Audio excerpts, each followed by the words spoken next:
Bonjour, bienvenue dans cette dernière vidéo de présentation du projet Établissement Bas Carbone. Dans cette vidéo, nous allons parler de la mise en place concrète du projet au sein de vos établissements. Comme vous avez pu le constater dans les vidéos précédentes, ce projet est ambitieux, en particulier car il sollicite à la fois les élèves, les équipes pédagogiques et administratives de votre établissement, et parfois même des agents du département ou de la région pendant la phase de collecte des données. S'inspirant d'une logique d'apprentissage par projet, il favorise l'autonomie et la prise d'initiative des élèves. Il permet de rendre visibles les émissions de gaz à effet de serre liées à un établissement et d'imaginer des actions concrètes et impactantes dans la durée.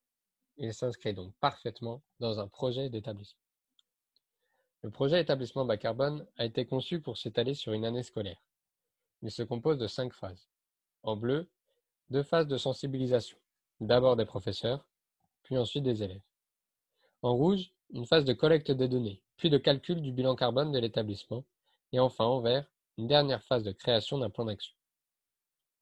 Jusqu'à mai, le calendrier présenté est celui qui a été tenu par la majorité des établissements pendant la première année d'expérimentation.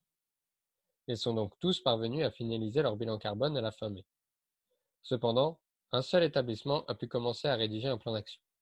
Pour les autres, il s'agira de continuer l'année prochaine. Ce calendrier est donc tout à fait adaptable et peut être divisé en deux, avec le calcul du bilan carbone sur la première année et la réalisation d'un plan d'action sur la deuxième. Si ce projet a un calendrier limité, il faut garder à l'esprit que pour que ce projet ait un impact réel sur les émissions de gaz à effet de serre, il doit être reconduit régulièrement pour vérifier que les actions mises en place ont eu l'effet escompté.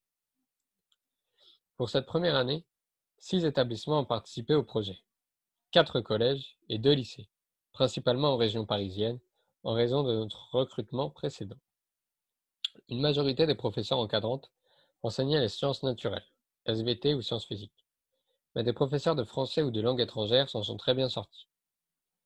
Les séances de sensibilisation ont été facilement dispensées.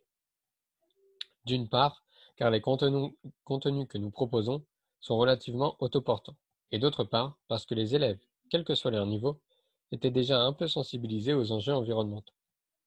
Dans tous les cas, le soutien de l'administration et du chef d'établissement a été crucial pour trouver des solutions logistiques et accéder aux données nécessaires au bilan carbone. Certains professeurs ont préféré mener ce projet avec les éco-délégués de leur établissement, tandis que d'autres ont mené ce projet avec les élèves volontaires de leur classe. Ces deux configurations présentent des avantages et des inconvénients.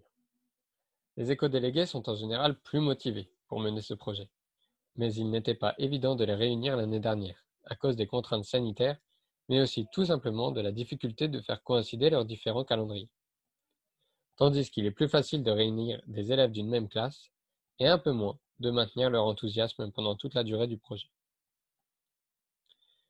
Plusieurs difficultés ont été rencontrées lors de cette première année d'expérimentation.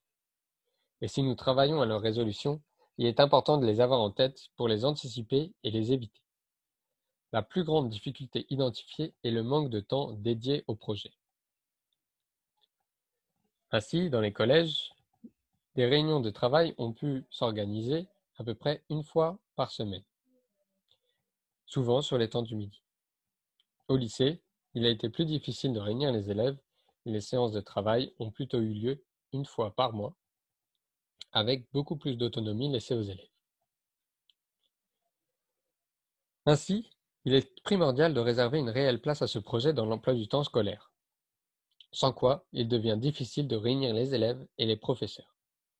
Nous travaillons à l'intégration de certaines parties du projet dans les programmes scolaires, mais cela risque de prendre un peu de temps. Une professeure a eu l'opportunité de voir son implication dans ce projet rétribuée par une heure d'indemnité pour mission particulière. Cette démarche mérite d'être plus largement développée. Nous arrivons à la fin de ces vidéos de présentation du projet Établissement bas carbone. Nous espérons que cela vous aura enthousiasmé et que vous avez envie de rejoindre cette aventure. Pour cela, la première étape est évidemment de nous le faire savoir. Vous pouvez nous envoyer un mail aux 2 adresses dans la description en précisant votre nom, votre rôle au sein de votre établissement, votre ville et votre envie de faire ce projet à partir de la rentrée prochaine. Ou alors, vous pouvez aussi remplir le questionnaire dans la description.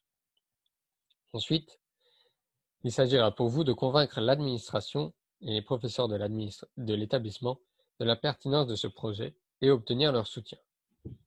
Ce projet sera d'autant plus facile à mener si plusieurs professeurs se partagent l'encadrement.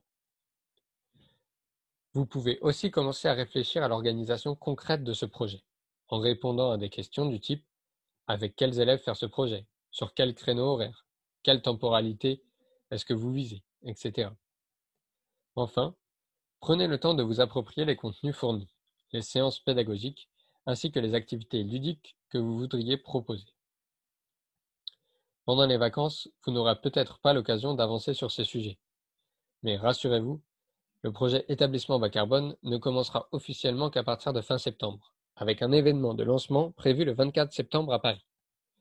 D'ici là, vous pouvez retrouver les contenus utilisés cette année sur les sites d'Educlimat et de l'association Bilan Carbone. Nous espérons vous voir bientôt nous rejoindre pour ce projet et nous vous souhaitons un bel été. Nous restons à votre entière disposition si vous avez la moindre question. Merci et à bientôt.